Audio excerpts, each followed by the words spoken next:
Cristo Jesús, Señor y Dios Todopoderoso, sentado en trono junto al Padre Celestial y reinando a través de su Santo y glorioso Espíritu en todos aquellos que queremos vivir en su justicia, nos siga guardando en su inmenso amor.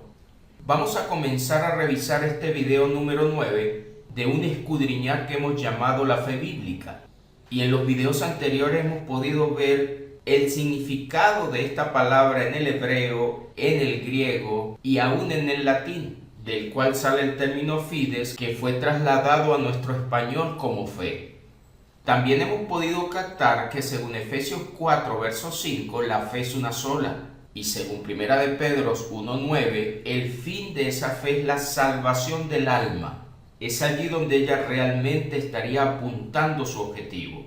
Y aunque muchos la desean usar como una especie de amuleto que permite alcanzar y creer en cualquier cosa futura, no obstante pudimos notar textos donde hombres como el leproso que nos cuenta Lucas 17, después de venir a los pies del Señor rindiéndole adoración, es cuando Cristo le dijo: tu fe te ha salvado. Lo mismo sucede con aquella mujer de Lucas 7 que entró en casa de Simón, donde en el verso 50 el Señor vuelve a emitir las mismas palabras. Y si recuerda, hablamos en Marcos 5 acerca de una mujer con un flujo de sangre que vino y tocó el manto del Señor alcanzando sanidad, y después de obtenerla, con temor y temblor se acerca a él, y en el verso 34 el Señor le dijo: tu fe te ha hecho salva. Y después de un punto y coma dice el texto que también le dijo: ve en paz y queda sana de tu azote, o ve en paz y sin ninguna enfermedad, ya que el término sanar, del griego ugíes, no es el mismo que manifiesta para el término salvar, que proviene del griego soso, del cual también surge la palabra sotero, que indica salvador, y sotería, que indica salvación o libertad. La fe que nos cuenta la Biblia tiene que ver con una firmeza, una seguridad y una confianza en una promesa. Y pudimos captar que está fundada en la palabra de Dios, en ese logo del griego o el dabar del hebreo, que define también al Evangelio Salvador, el cual representa esa buena noticia que desde el pasado aquellos hombres de fe estaban esperando que se consumara. Y según nos contó el apóstol Pablo en Gálatas capítulo 3, la ley sirvió como una especie de niñera hasta el tiempo de ser revelada esa fe en Jesucristo, la cual tendría lugar en el momento de la resurrección. A partir de allí ya no sería visto como un misterio que el Cristo era ese Mesías prometido desde el Antiguo Testamento. Recordemos que la ley no justifica a nadie, porque según Gálatas 3:14, la ley no es de fe. Y todo lo que hemos notado bíblicamente tiene que ver justamente con lo que la fe puede otorgar, lo cual jamás lograría la ley. Esa buena noticia o evangelio no solamente enfocaba hacia ese Mesías venidero, sino al reino que establecería eternamente y para siempre, siendo una promesa que había sido planteada al rey David, donde un descendiente suyo vendría a confirmarle su reino eternamente y para siempre. Y podemos notar que mucho tiempo después de la cruz todavía estaba siendo anunciado este reino hacia el futuro, porque según las profecías de Daniel, previamente debía ser vencido un cuerno de la cuarta bestia para poder entregar el reino debajo del cielo a los santos. Una bestia que haría guerra contra ellos para poder completar estos tiempos proféticos. Y esta es la razón por la cual todavía Juan el Bautista e inclusive el mismo Cristo habló de un reino que se había acercado y que de alguna manera estaba siendo entregado en garantía o en esperanza hasta el tiempo de venir el Señor con ese reino para poder otorgárselo a los santos. Porque el objetivo del Cristo, según Apocalipsis 1:6, era preparar un reino de sacerdotes para entregárselo al Dios y Padre. Y hasta no consumar estos tiempos, no podrían beber del fruto del nuevo pacto en ese reino del Padre, reino que según el Cristo sería entregado en el fin de ese siglo donde Él se hizo presente, como lo podemos leer en Mateo capítulo 13, versos 39 hasta el 43, donde previamente el Señor haría una siega, destruyendo a los que causaban tropiezo, para poder entregar el reino al Padre y los justos podrían resplandecer en él. Mateo 25, verso 31 al 34 nos vuelve a contar el mismo escenario, asumiendo en el verso 34 que el reino sería heredado por aquellos que el Señor apartaría a la derecha después de venir con sus ángeles a entregar retribución. Sin la segunda venida del Cristo, la salvación estaría entregada en esperanza, como lo dijo el apóstol Pablo en Romanos 8, 24 y 25. Salvación que solamente podía consumarse entrando en ese reino prometido, como lo entendían muy bien los discípulos, según Mateo 19, a partir del verso 23, donde después del Señor haberles dicho que era difícil que un rico entrara en el reino de los cielos, ellos inmediatamente le hacen la pregunta: ¿quién pues podrá ser salvo? Porque entendían muy bien que sin esa entrada a ese reino jamás podrían alcanzar la salvación.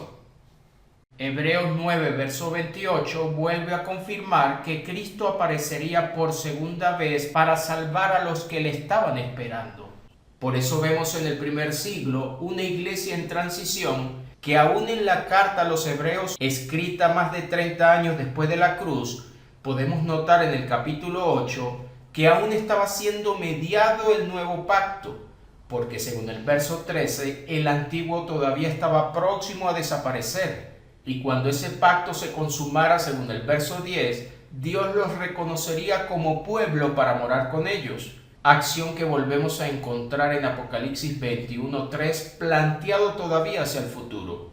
Porque hasta que no llegara lo perfecto, las profecías no serían totalmente consumadas. Y por eso podemos encontrar en 2 de Pedro capítulo 1 a partir del verso 19, que más de 30 años después de la cruz, todavía el apóstol Pedro les hace saber que hacían bien en estar atento a esas palabras proféticas de las Escrituras. Porque según el capítulo 3, todavía habían acontecimientos anunciados desde el pasado que debían consumarse para poder traer esos cielos y tierra nueva donde moraría la justicia, dentro de lo cual inclusive estaba siendo anunciado un día del Señor que esperaron aún los patriarcas, y que para muchos judíos, en son de burla, harían saber que esos tiempos estaban tardando. También pudimos notar que la fe a los hermanos del primer siglo ya les estaba sirviendo para ser justificados, poder entrar en la gracia, resistir los dardos de fuego del enemigo, purificar sus mentes y sus corazones, adquirir perdón de pecados y el revestimiento del Espíritu Santo, el cual estaría siendo colocado sobre ellos como un sello o como un arra, nos cuenta Efesios 1, 13 y 14, que los identificaría hasta el día de redención, la cual todavía estaban esperando cuando se escribe esta carta cercano al año 57. Esa fe tenía que ser probada como oro en fuego, según nos cuenta 1 de Pedro 1, y justamente esta prueba tenía que ver con unos tiempos de gran tribulación, que según Efesios 6:12, estaban guiados por huestes espirituales de maldad en regiones celestes, que estarían influyendo sobre gobernantes de ese siglo. Y detrás de todo este plan angustiador, el diablo como león rugiente estaría buscando a quien devorar. Pero el apóstol Pablo había asegurado en Romanos capítulo 16, verso 20, que el Dios de paz aplastaría en breve a Satanás debajo de los pies de los creyentes. Y esta victoria solamente la podemos encontrar en el libro de Apocalipsis, donde primeramente en el capítulo 12 a partir del verso 7, ese diablo y sus ángeles serían arrojados del cielo. Inmediatamente se diría: ahora ha venido la salvación, el reino, el poder y la autoridad del Cristo, porque sería arrojado fuera ese diablo.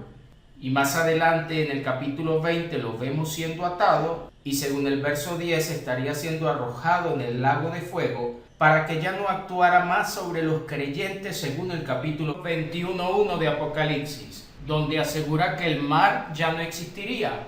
porque justamente de ese mar nos cuenta Daniel en el capítulo 7 y nuevamente lo reafirma Apocalipsis en el capítulo 13, de allí subiría esa bestia que haría la guerra contra los santos, Por lo tanto, al decir que el mar ya no existiría, se estaría refiriendo a que ninguna bestia volvería a atacar a los redimidos. Sin arrojar al enemigo del cielo, todavía no estaría toda la autoridad del Cristo consumada, como podemos leer que estaba pasando al escribirse Hebreos 2:8. Y no pudiéramos hablar del reino si Él no ha vencido a todos sus enemigos. Por eso en Apocalipsis 11:15 asegura que en el toque de la séptima trompeta, el Señor y el Cordero reinarían por los siglos de los siglos. Estos tiempos de gran angustia que tendrían lugar después de la participación de Miguel y sus ángeles, como nos cuenta Apocalipsis 12, también los había mencionado Daniel en el capítulo 12, verso 1. Y aunado a lo que ya había dicho Isaías en el capítulo 24, los cielos debían ser conmovidos e igualmente la tierra prometida para poder que Dios reinara en gloria en Sión. Hasta no consumarse estos tiempos de conmoción, como lo podemos leer en Hebreos 12, versos 26 al 28, el reino aún estaría en tiempos de entrega. Por eso podrá notar en ese verso 28 que conjuga el verbo recibir en gerundio, al decir recibiendo, del griego paralambano, donde para indica cerca y el lambano indica echar mano, recibir o tomar. En pocas palabras, recibir cerca, porque todavía faltaba la conmoción de cielo y tierra para que quedara lo inconmovible, dentro del cual se encontraría ese reino inconmovible que también sería entregado. Lo que indica que en ese primer siglo todavía había un tiempo de transición hasta poder lograr conmover el cielo y la tierra. Una vez finalizados estos tiempos de gran tribulación y de victoria sobre todos esos enemigos, la fe alcanzaría su objetivo, que sería la salvación del alma. Y cuando hablamos de Hebreos 11, justamente está expresando esa firmeza o esa confianza que tenían esos hombres del pasado ante esa promesa que estaban esperando. Y es usado este capítulo para animar a esos hermanos del primer siglo a esperar estos tiempos de consumación. Y aunque muchos aseguran que la fe es la certeza de lo que se espera y la convicción de lo que no se ve, es necesario que vean en ese verso 1 de Hebreos 11 el término pues, que indica una conjunción y que a la vez está actuando como un conector para unir todo lo que venía diciendo antes del capítulo 11. Ignorar este pues nos hace emitir conceptos errados. Por eso, para hacer una exégesis correcta, debemos revisar el contexto previo antes de llegar a Hebreos 11:1. Una vez que el escritor de Hebreo usa como ejemplo a todos esos hombres del pasado, ya en el capítulo 12, usando esa gran nube de testigos, les hace saber que colocaran los ojos en Jesús, autor y consumador de la fe. Sin embargo, hasta no completarse las profecías que hablaban de esa salvación, la fe no estaría aún consumada en los hermanos del primer siglo. Salvación que según 1 de Pedro 1:5 se manifestaría en un tiempo postrero a ellos, y según el apóstol Pablo en Romanos 13:11, esa salvación estaba más cerca de ellos que cuando creyeron. Y todo esto se debe a que también pudimos notar que habían unas profecías antiguotestamentarias que debían cumplirse previamente antes de activarse esta salvación. Como pudimos notar en Isaías 25:8 y 9, que antes de los creyentes gozarse en esa salvación que vendría, primero debía Dios destruir por completo la muerte. Acción que aún en 1 Corintios 15 no estaba consumada la victoria plena sobre esta muerte de la que habló Isaías, y que aún Oseas en el capítulo 13, verso 14, aseguró que Dios destruiría la muerte para siempre. Muerte que según ese capítulo 15 de 1 de Corintios, todavía tenía el aguijón llamado pecado, el cual estaba recibiendo poder de la ley, como puede notar en el verso 56. Y esa ley, según el mismo Señor, no podría pasar hasta que cielo y tierra pasara, según puede leer en Mateo 5, versos 17 y 18. Y estos cielos y tierra nueva solamente lo podemos encontrar en Apocalipsis 21:1, contado aún hacia el pronto futuro del escrito. Y cuando habla de la victoria plena sobre la muerte, Dios estaba refiriéndose al Thanatos, el cual no debe ser confundido con el necros, ya que este último representa en sí al cadáver, mientras que el tanato estaría representando a ese lugar donde estaría el alma, y que también fue usado para representar la muerte espiritual. Es necesario también recordar que una vez destruida esa muerte para siempre en Apocalipsis capítulo 20, versos 13 al 15, ya no habría muerte al descender la santa ciudad que nos cuenta el capítulo 21. No obstante, quedaría abierta una segunda muerte o un deuterotanatos, que seguirá siendo el lugar a donde deben ir todos aquellos que rechacen la invitación a venir a ese evangelio de justicia que siempre ha sido pregonado. Esta segunda muerte la cuenta muy bien Apocalipsis 21, verso 8. Pero ya no sería por castigo divino, sino por una toma de decisión de no querer venir a ser limpiado por la luz de la justicia, tal cual nos dijo Juan en el capítulo 3 a partir del verso 18, que los que no creen en Cristo aborrecen esa luz para que sus obras no sean reprendidas. Esto no es un asunto de ignorancia, sino de querer rechazar eso que muchos han llamado conciencia, que nos dice qué cosas no están bien hacerse, y que por ir en contra de ellas, inclusive la sociedad ha tenido que inventar leyes castigadoras para controlar a ese grupo que no quiere vivir en la fe de Dios.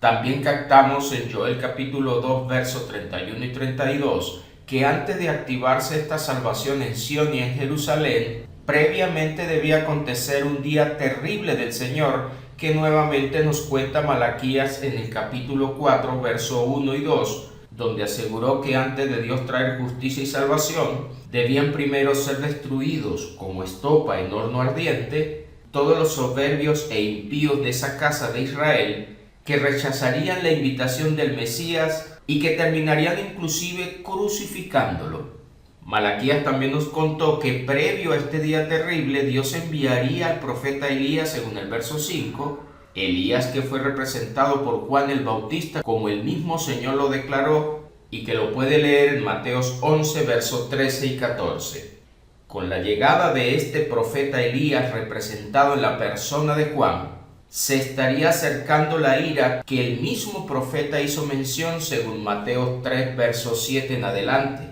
donde le hace saber a esos descendientes de Abraham que ya el hacha estaba puesta a la raíz de todo árbol que no diera frutos dignos de arrepentimiento para ser cortados y echados en el fuego.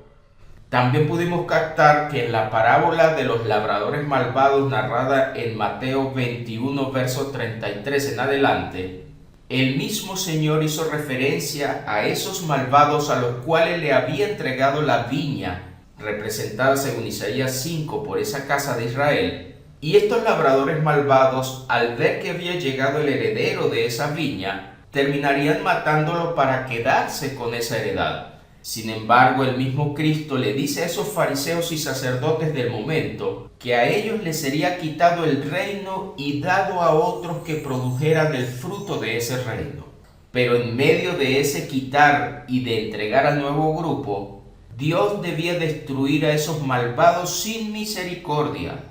lo cual estaría haciendo referencia a esa misma ira de la cual estamos hablando. El único momento contundente de ira que podemos captar después de la historia de Juan el Bautista lo vemos mostrado en el libro de Apocalipsis, donde en el capítulo 11, verso 2 afirma que esa ciudad santa sería hollada por los gentiles, haciendo referencia a Jerusalén, según Lucas capítulo 21, versos 20 al 24, donde nuevamente el Señor aseguró que estaba escrito que tendría que ser destruida Jerusalén, ya que ella era la responsable de la sangre de mártires y profetas, según lo cuenta Lucas capítulo 13, versos 33 y 34.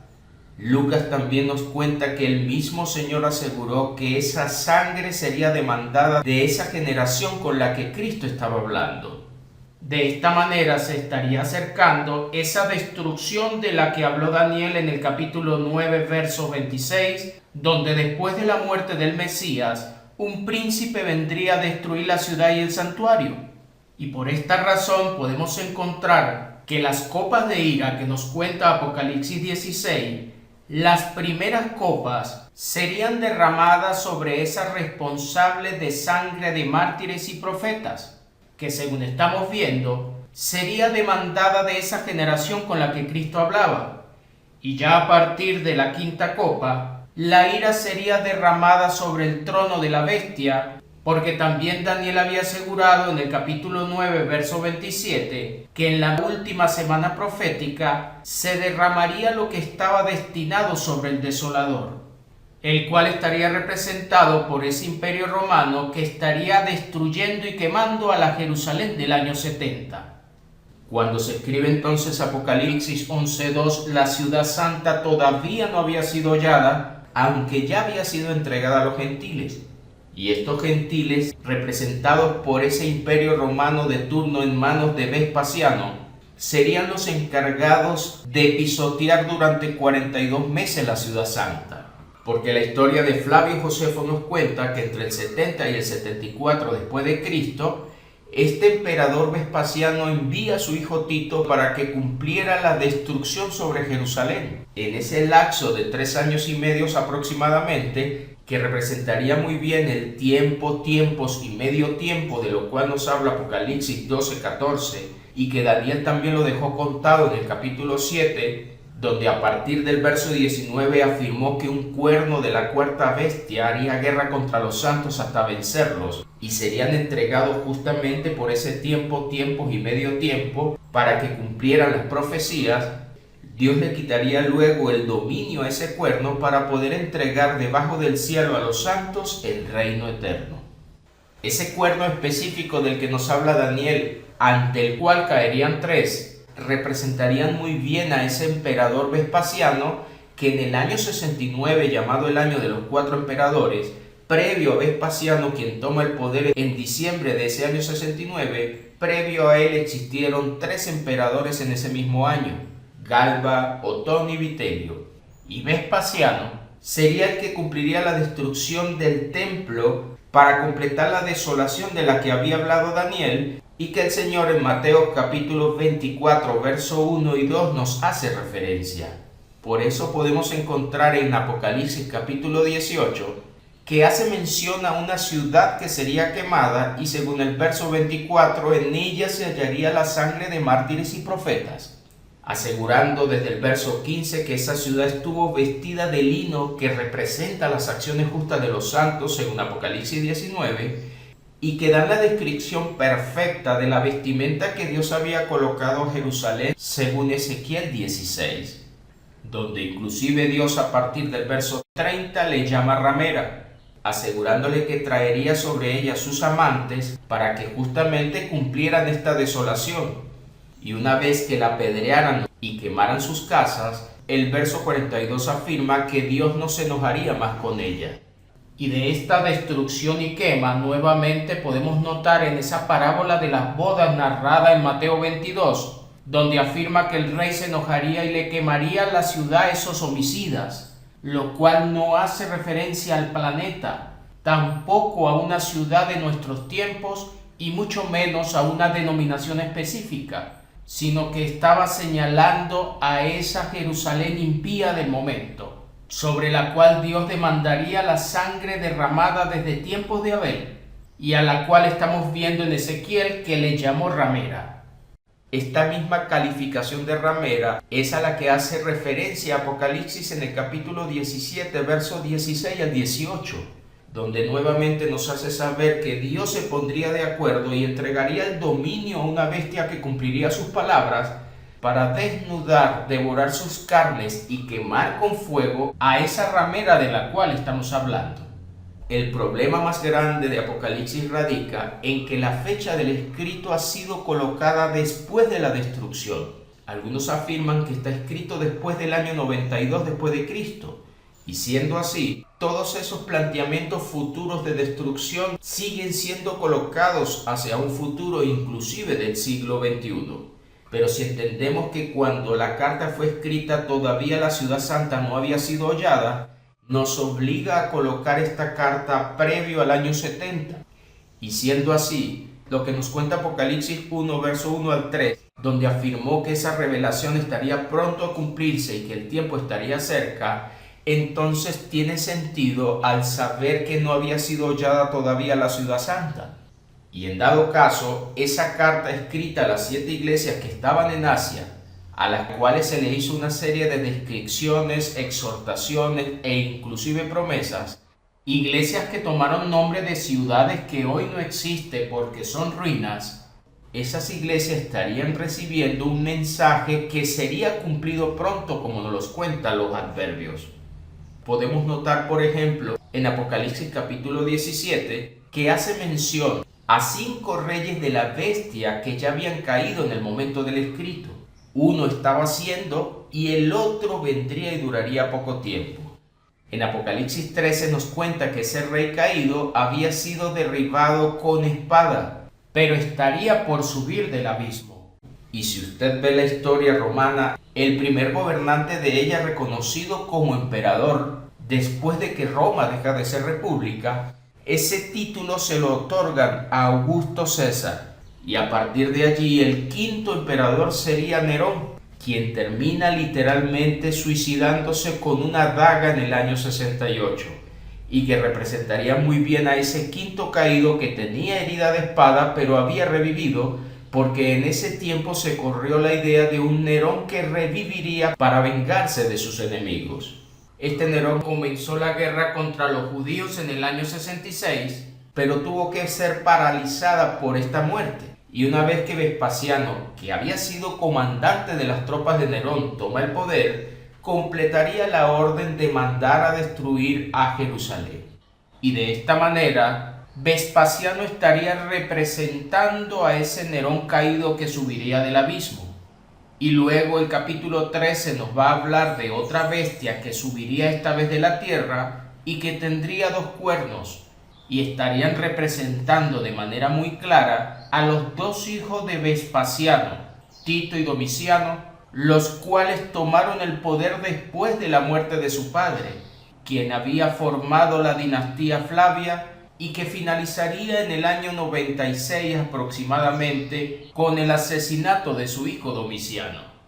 Todos estos acontecimientos de los que estamos hablando no sobrepasan ese siglo del cual el Señor estaba hablando, siglo que al finalizar activaría unos nuevos siglos con la abundante riqueza de la gracia, como lo cuenta el apóstol Pablo en Efesios 2:7, y que nuevamente en Hebreos capítulo 6 verso 5 podemos notar que ya estaban recibiendo en ese momento una especie de adelanto de los poderes del siglo que vendría,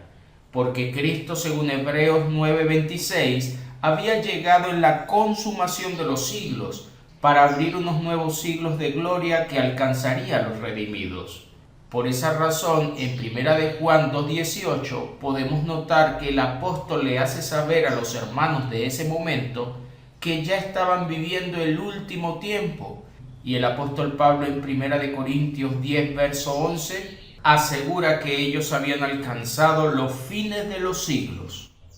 siendo coherente con el planteamiento que se había hecho en Daniel 7 versos 17 y 18, donde una vez vencido ese cuerno de la cuarta bestia, los santos recibirían el reino en ese siglo que estaba anunciando el verso 18.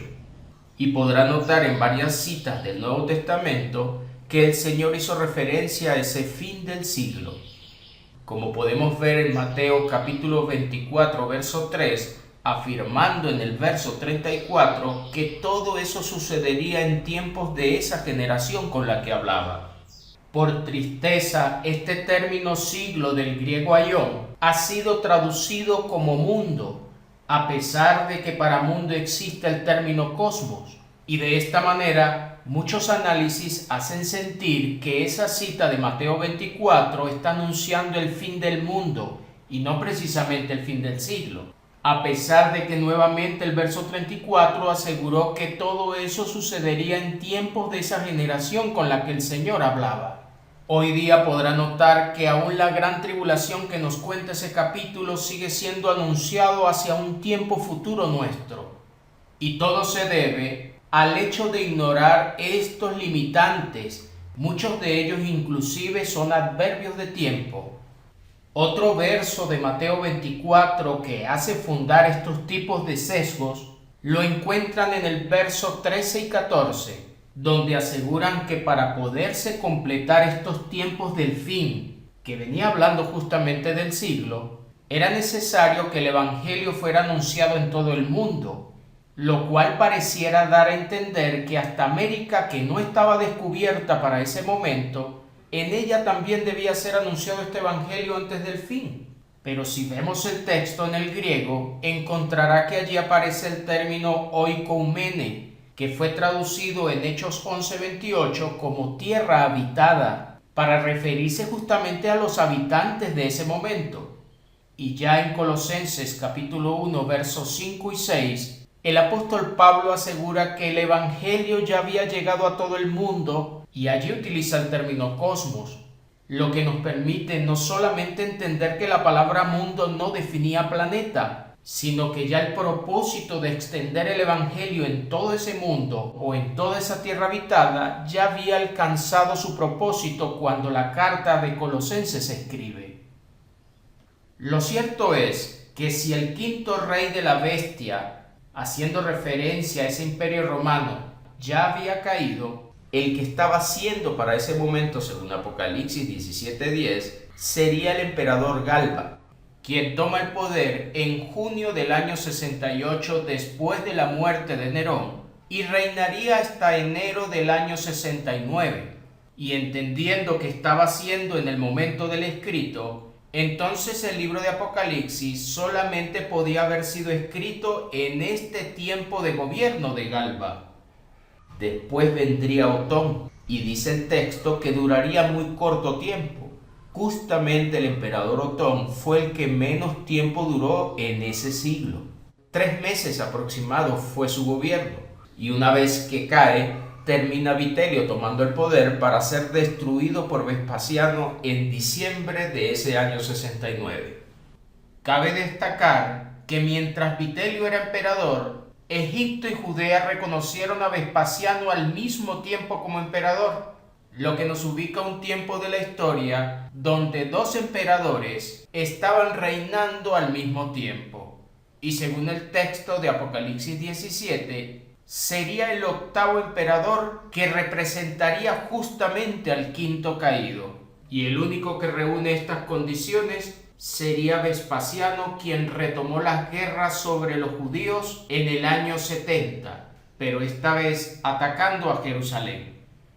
Este capítulo 17 de Apocalipsis nos regala una gran descripción del tiempo, porque no solamente menciona esa ramera, que también fue llamada el misterio Babilonia la Grande, porque si recuerda, mientras que las 10 tribus del norte fueron cautivas por los asirios, las tribus del sur, cuya capital era Jerusalén, terminaría siendo cautiva durante 70 años en manos de los babilonios, quienes durante el reinado de Nabucodonosor II cumplieron esas profecías entregadas por Jeremías acerca de los 70 años de desolación, donde por vez primera había sido destruida la ciudad y su templo. También nos cuenta que esta Babilonia tenía una copa y estaba embriagada con la sangre de mártires. Además asegura que estaba sentada sobre una bestia de 7 cabezas, que como hemos visto describiría 7 reyes específicos de esa bestia. Pero también asegura que representaría 7 montes. Y para cualquier conocedor de la historia romana, Roma está asentada sobre 7 colinas que forman parte de su historia. Ignorar todos estos detalles nos llevan a tener que crear obligatoriamente simbologías alejados de la verdad.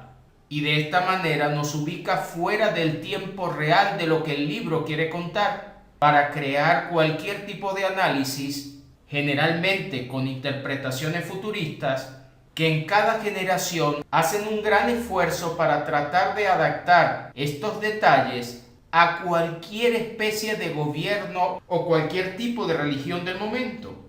Y por supuesto, desde esa perspectiva, todo lo que cuenta debe ser adaptado de la manera más simbólica posible. Podemos ver entonces que estos tiempos de ira coinciden muy bien con lo que Dios le había contado a ese pueblo de Israel y que había asegurado, según Isaías 4, verso 2 al 4, que Dios limpiaría la sangre de Jerusalén con espíritu de juicio y devastación, y los sobrevivientes de ella serían llamados santos y pasarían a ser renuevo de gloria para Dios. Justamente pudimos ver en los videos que este término sobreviviente representa muy bien a ese hebreo peleitá, que en Joel capítulo 2 verso 32 fue usado para referirse a la salvación y que estaría indicando un escape. Y lo relaciona en dicho verso con otro término llamado sarib, que indica la porción escapada y que la Reina Valera tradujo como remanente, mientras que la versión Jerusalén lo tradujo por sobrevivientes.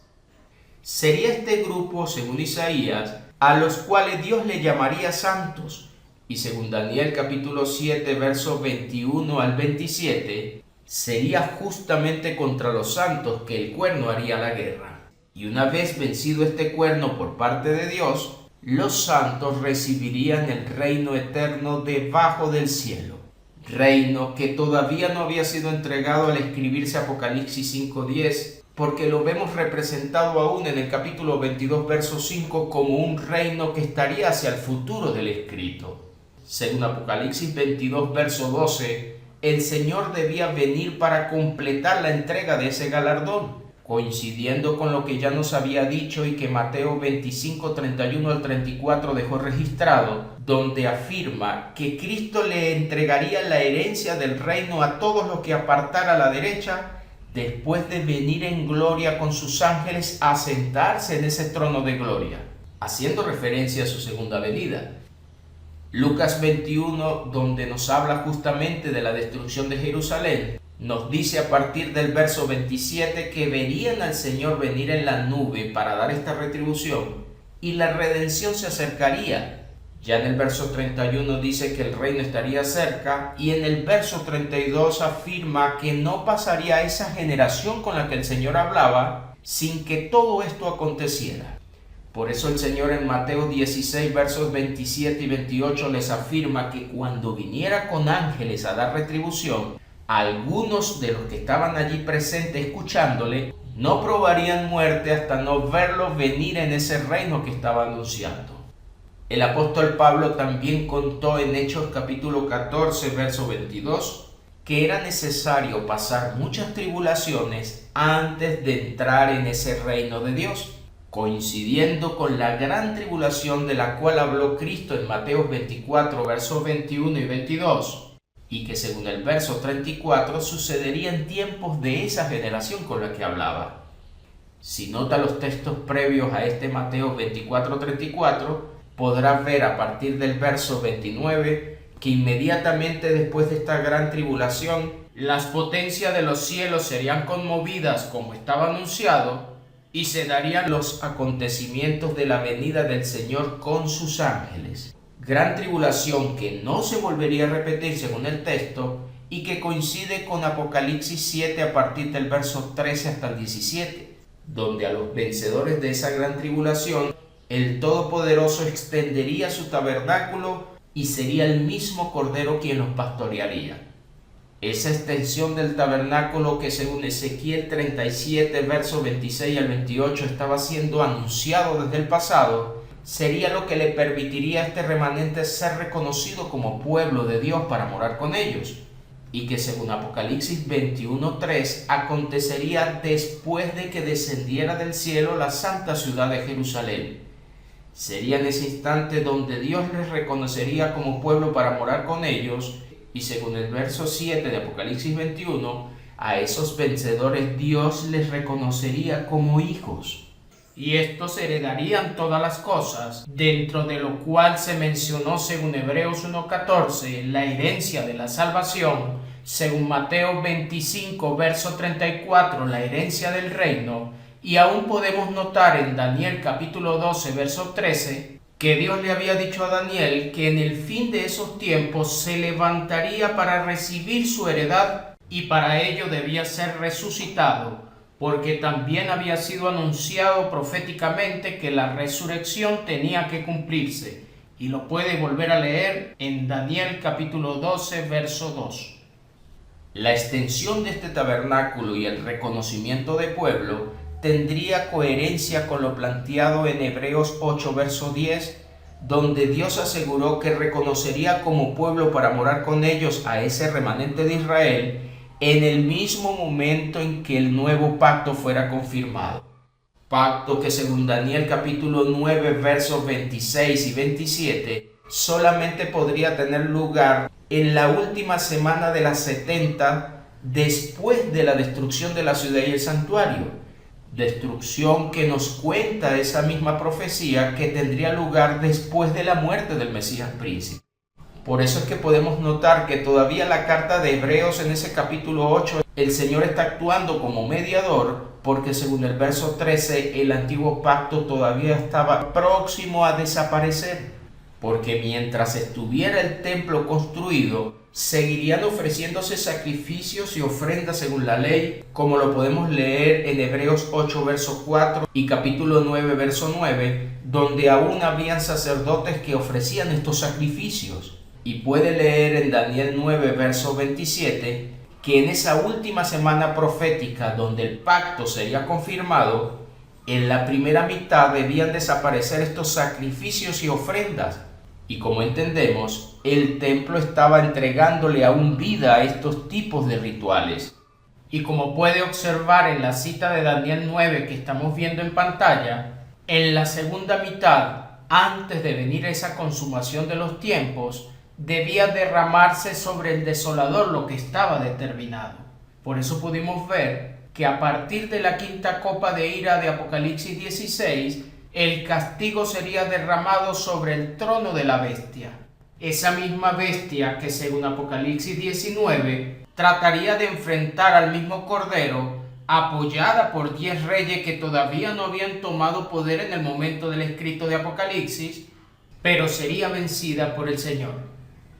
Notando toda esta verdad, la segunda venida de Cristo era consumadora de profecías, y hasta tanto su parucía no se cumpliera, la fe no sería completada. Por eso podemos leer en Hechos capítulo 3, verso 19 al 21, que el apóstol Pedro está invitando a esa casa de Israel a arrepentirse y convertirse para que vinieran de la presencia del Señor tiempos de refrigerio. Y así Dios les enviaría a Jesucristo que le fue antes anunciado, al cual era necesario que el cielo recibiera hasta el tiempo de la restauración de todas las cosas que habían sido habladas por boca de los profetas. Lo que nos estaría dando a entender que todavía después del día de Pentecostés, donde Cristo fue exaltado y sentado a la derecha del Padre, todavía no estaba restaurado todo lo que las profecías habían anunciado. Y sin este envío del Señor por parte del Padre,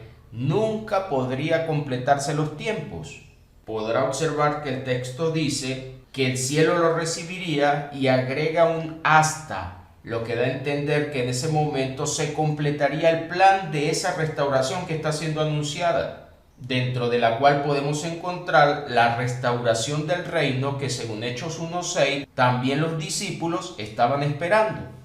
Y cualquiera que supiera de estas profecías antiguas podría entender muy bien lo que Apocalipsis 10 versos 6 y 7 estaría contando, cuando a Juan le muestran en esa visión que el tiempo no sería más y que en el toque de la séptima trompeta ese misterio que había sido dado a los profetas sería consumado.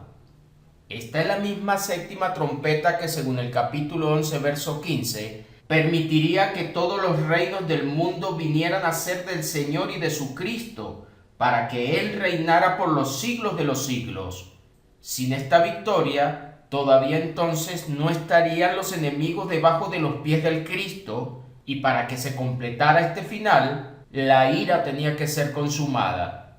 De esta ira, llamándole ciega, es lo que nos habla Mateo capítulo 13 a partir del verso 36 hasta el 43, donde afirma el Señor que en el fin de ese siglo Él enviaría a sus ángeles para recoger de su reino a todos los que estarían causando tropiezo y en ese instante descargar esa ira de la que hablamos para poder entregar el reino al Padre, y los justos podrían resplandecer como el sol en ese reino del Padre. Solo allí, según Mateo 26, versos 26 al 29, es que podrían beber del fruto de la vid en ese nuevo pacto dentro del reino del Padre.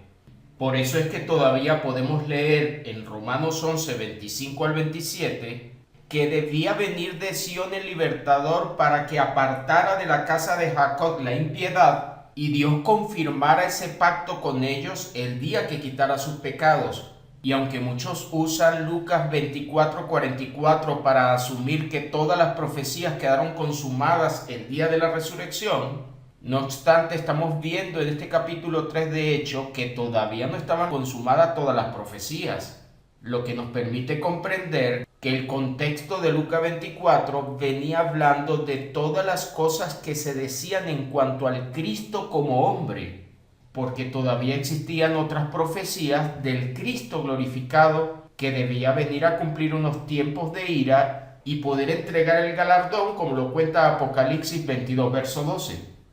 Estos tiempos de ira hacen referencia a ese día espantoso y terrible del Señor que mencionó Joel en el capítulo 2, verso 31 y Malaquías en el capítulo 4. Y ambos aseguraron que después de completado este tiempo de castigo, habría en Sión y en Jerusalén la salvación tan esperada, lo cual, según Primera de Pedro 1:9, era el fin o el objetivo de la fe. Y hasta no consumarse ese tiempo de ira, la consumación de la fe tampoco estaría completa, y por lo tanto la salvación todavía se mantendría en esperanza, como lo podemos leer en Romanos 8, 24 y 25. Sin embargo, hemos visto varias veces que el apóstol Pablo en Romanos 13, 11 asegura que esa salvación estaba más cerca de ellos que cuando creyeron, lo que indica que la ira también estaba cercana, y por eso Juan el Bautista la estaba nuevamente reafirmando según Mateo 3, verso 7 en adelante, asegurándole a esa casa de Israel que ya el hacha estaba puesta a la raíz de todo árbol que no diera fruto digno de arrepentimiento para ser cortado y echado en el fuego. Por tristeza, la alegorización del pronto y cerca que nos cuenta Apocalipsis hace que se esté hablando de una ira futura en el mundo entero, usando textos que era para la casa de Israel. Y también hemos dicho que una vez completados estos tiempos, debemos entender que según el Salmo 7, verso 11, Dios seguirá irado contra la maldad y contra la impiedad todo el tiempo. Y por eso en Apocalipsis 21, verso 8 nos habla de una segunda muerte que alcanzaría todo aquel que decida vivir en todos esos planteamientos que el verso cuenta, los cuales definen muy bien la impiedad y la injusticia. Hasta que estos tiempos de ira y de victoria del Cristo no se consumaran, el Señor estaría sentado a la diestra del Padre, hasta colocar a todos sus enemigos debajo de sus pies, como lo dice el capítulo 2 a partir del verso 34 de Hechos. Pero en la venida del Cristo, según Mateo 25, verso 31, ahora Él se sentaría en su propio trono de gloria. Y por eso en Apocalipsis 22 podemos encontrar que sobre esa santa ciudad de Jerusalén que descendería del cielo, estaría el trono de Dios y del Cordero. Sin estas profecías consumadas, el remanente no podría alcanzar el final profético que podemos leer en el Salmo 132 a partir del verso 10, donde no solamente se anunció que un descendiente de David se sentaría en trono, sino que todos aquellos que guardaren el pacto y que se mantuvieran firmes hasta el final, también serían sentados en trono junto con él. Y esa es la promesa que usted podrá leer muy bien en Apocalipsis 3:21. Cuando el Señor le habla a la iglesia de la Odisea, donde los invita a mantenerse firme hasta el fin, para que fueran sentados con el Cristo en su propio trono. De esta verdad también habló el Salmo 110, donde justamente nos menciona que Cristo se sentaría al lado del Padre hasta venir a completar los tiempos de la ira. Y una vez que esto aconteciera, es que podemos hablar entonces de un Cristo sentado en su trono de gloria, como lo dijo Mateo 25, verso 31.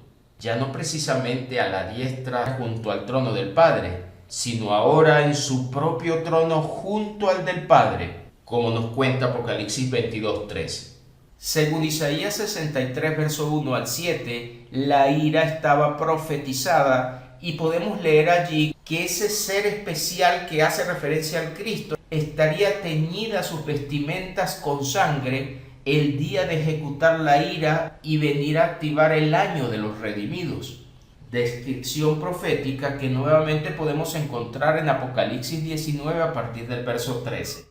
donde ya habiendo cumplido el castigo sobre la ramera del capítulo 18, ahora el cordero teñido de sangre vendría a completar el castigo sobre la bestia, como lo cuenta el verso 19 al 21. Y una vez que esa bestia fuera destruida y que estaba representado por ese cuerno del que habla Daniel, sería allí donde el reino sería entregado eternamente. Por eso podemos notar que la representación verdadera del reino estaría en toda esa gloria que nos cuenta Apocalipsis 21 y 22, y que tendría lugar en esa santa ciudad que descendería del cielo. Y de no ser por los adverbios de tiempo pronto y cerca que Apocalipsis nos cuenta, no pudiéramos asumir que aún esa promesa que había sido planteada a David estaría cumplida, ya que todavía al escribirse ese libro de Revelación, estaban esperando que ese descendiente de David, como estrella de la mañana, cumpliera las profecías anunciadas. La fe de la que nos habla el Señor los llevaría hasta ese final cuando el reino fuera entregado. Y de hacer uso de los adverbios que indicaban la cercanía de los eventos en el primer siglo, hoy pudiéramos decir que ese reino eterno ya abrió sus puertas y que vivimos en una fe consumada. Sin embargo, si es alegórica la apreciación de estos adverbios, siempre existirán pensamientos que nos hacen creer que un día reinaremos con el Cristo, o peor aún, que un día el Cristo reinará eternamente, porque desde esa perspectiva de un pronto alegórico, el Cristo todavía no habría vencido a todos sus enemigos y por lo tanto todavía no habría cumplido la promesa al rey David y a todos los descendientes de Abraham. Y desde esta perspectiva alegórica, debería estarse todavía anunciando que un día descenderá del cielo a los hombres la nueva Jerusalén para que le abra las puertas a todos los justos. Pero como todo debe ser alegorizado desde estas perspectivas, el verbo descender ha sido cambiado por un pensamiento de ascensión, haciendo saber que la nueva Jerusalén se encuentra en el cielo todavía y que somos nosotros los que seremos elevados hasta ella. Pero si está viendo los textos, de los tiempos de esa antigua Jerusalén ya no habría memoria y Dios le colocaría nombre nuevo e inclusive la volvería a vestir de lino fino para tener una relación como esposo con ella. Y al decir que descendería del cielo, es porque esta nueva Jerusalén ya no depende hoy de un espacio territorial, porque el Señor había dicho en Juan 4:20 en adelante, que la nueva relación ya no dependería de montes, sino que sería una relación en espíritu y en verdad. Sin embargo, había hecho una promesa a Abraham de entregarle la tierra prometida a su descendencia, y el Dios que no miente así lo cumpliría. Cerrando este capítulo de esa tierra limpia, ahora tendríamos una adoración donde es su santo y glorioso Espíritu el que tiene alcance para todos aquellos que quieran vivir en justicia. Espero poder revisar este resumen de los 8 videos previos que hemos hecho con relación a la fe bíblica, para poder hablar en el video siguiente acerca de todo lo que nos cuenta el capítulo 11 de Hebreos. Cristo Jesús, Señor y Dios, sentado en trono junto al Padre Eterno, nos siga guardando en su santo y glorioso Espíritu.